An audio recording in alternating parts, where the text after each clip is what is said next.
country climbs 12 notches in the global ranking of the Economic Freedom Index this year. The National Competitiveness Council says the country is now at 58th out of 180 countries, making it to the top third of the list. This is the 6th consecutive time the country improved in the ranking since 2011. The index measures the commitment of a nation to free enterprise. It is published annually by the U.S.-based think tank Heritage Foundation and the Wall Street Journal.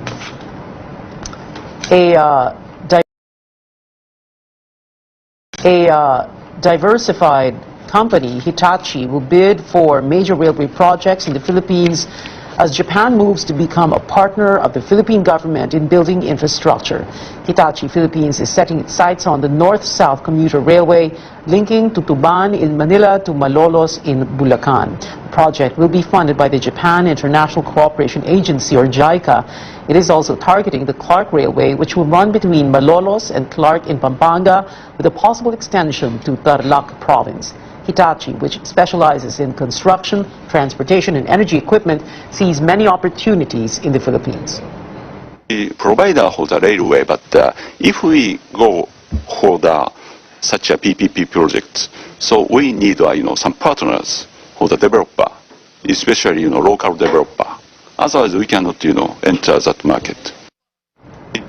The Japanese firm is already in talks with some local developers so they can bid for the project. Meanwhile, China earlier expressed its interest to fund infrastructure, especially railways.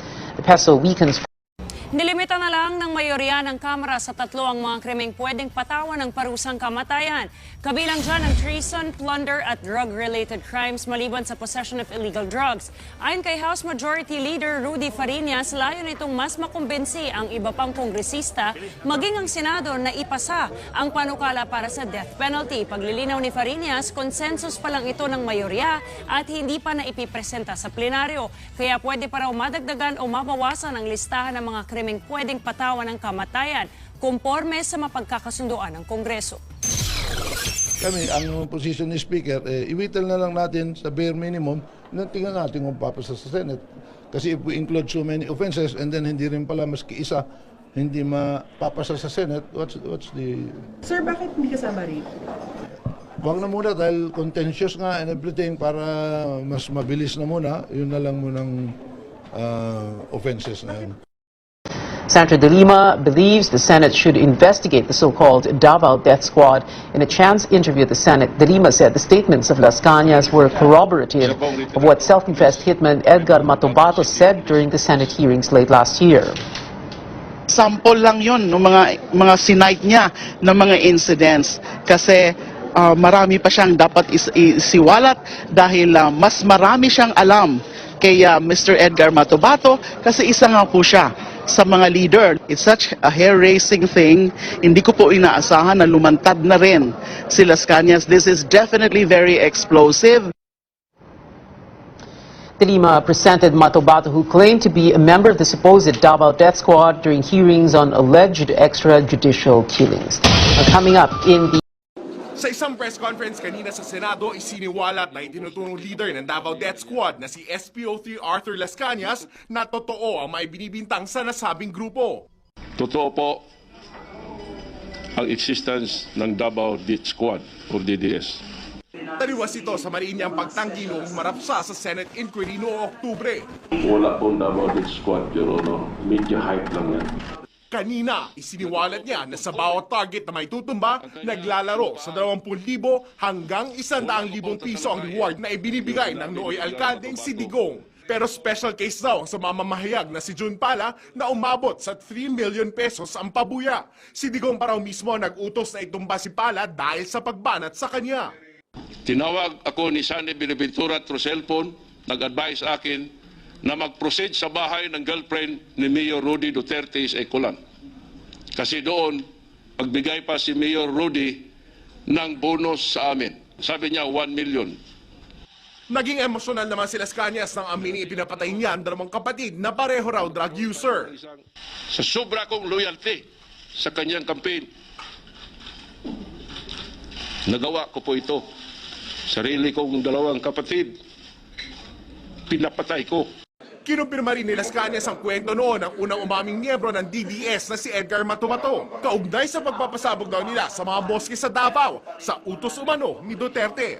Handa raw ang dating pulis sa posibilidad na muling imbestigahan ng Senado ang DDS. May affidavit na raw siya pero sa tama ahensya lang daw ito ipapasa. At kung gagamitin daw ang public confession ni Las Cañas para ipakulong siya, giniit ng kanyang kampo na dapat isama ang nag-utos. Sa bigat nga raw ng kaso, posibleng mapatalsik ang Pangulo dahil dito. There is a crime, dastardly at that, committed by a high-ranking member of this government, if not the highest officer. If the Constitution is true to its point that a president should come out and present himself as a proper candidate and leader of the people, he should be free of any crime. And therefore, I would believe that this is a possible ground for an impeachment.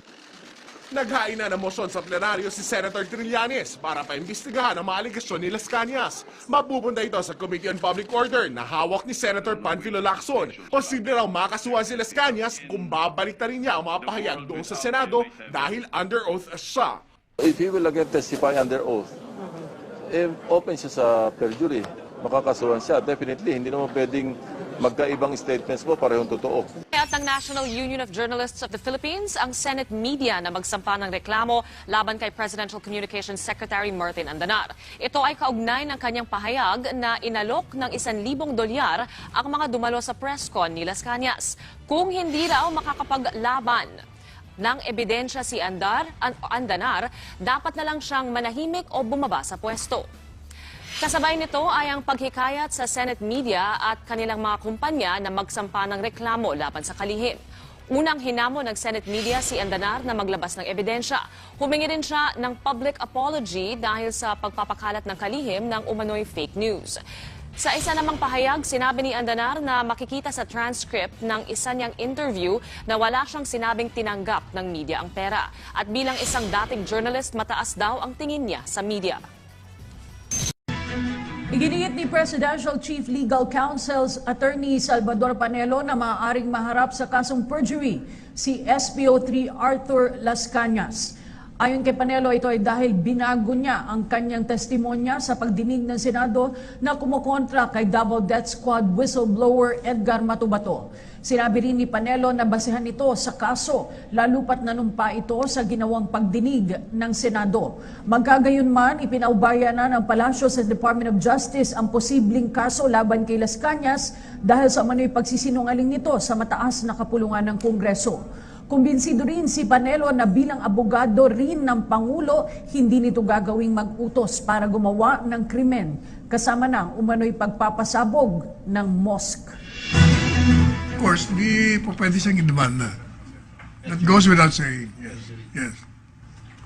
Will the government initiate any filing of charges? Ay, yung DOJ na yun. DOJ. So, pero meron ganon. Most likely, yun ang mangyayari sa kanya. Sir, pero may claim din siya na nakausap ka mismo si nooy Mayor Duterte. Sinabihan pa raw siya, sige, basta malinis lang. Yung pagpapasabog daw sa mosque sa Davao, personal na inutos sa kanya. Alam mo, unang-una, the president is a lawyer. Lawyers don't do that. Hindi magagawa ng abogado yun na may gagawin kang isang kalokohan eh. Sasabihin mo ng direkta dun sa pinapagawan mo. So it's an incredible story. Hindi ka panipaniwala. Walang kredibilidad yun. Saka ang pagkakakilala ko kay Presidente Duterte, ang kinakausap niya lang yung very close sa kanya, like Mongo. Umani naman ang reaksyon mula sa mga mambabatas ang naging payag ni SPO3 Arthur Las Cañas. Kasabay dito ang pag-imok ni Senador Win Gatchalian sa Department of Justice na kasuhan ng perjury si Las Cañas. Si Jervis Manahan sa detalye.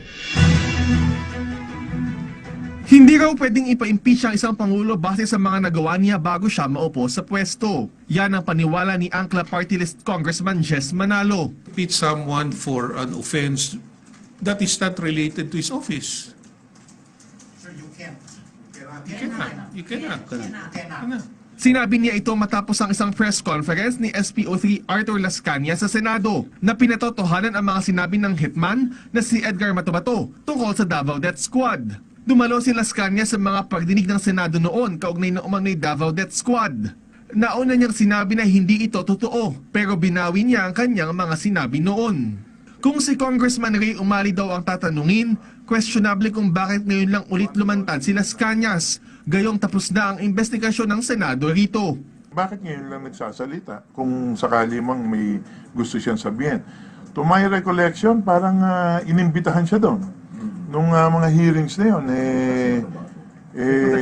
nagpunta siya, di ba? Pero hindi naman siya nagsalita, wala naman siyang sinabi. Git naman ni Abang Lincoln Party List Congressman Joseph Stephen Paduano, dapat napatunayan sa korte ang mga sinasabi ni Las Cañas. I think that it's all an allegation and they should prove it in the court, proper court. No? Dapat i-prove nila yun sa court. Pero may immunity from suit ang Pangulo kaya hindi siya basta-basta pwedeng kasuhan. Pwede raw mag-file ng impeachment complaint si Las Cañas sa Kongreso. Pero malabo raw itong magtagumpay, lalo na't karamihan ng mga mambabatas ay mga kaalyado rin ng Pangulo. At this point in time, parang sa akin, wishful thinking lahat yung thinking about impeaching a president. Never happened. Para naman kay Akbayan Party List Congressman Tom Villarin, hindi dapat basta-basta baliwalain ang mga sinabi ni SPO3 Las Cañas at dapat dinggin sa tamang lugar. Hinimok naman ni Senator Sherwin Gatchalian ang Department of Justice. Nakasuhan ng perjury si Las Cañas matapos niya umanong magsinungaling sa mga naunang pagdinig ng Senado. Para sa PTV News, Jervis Manahan.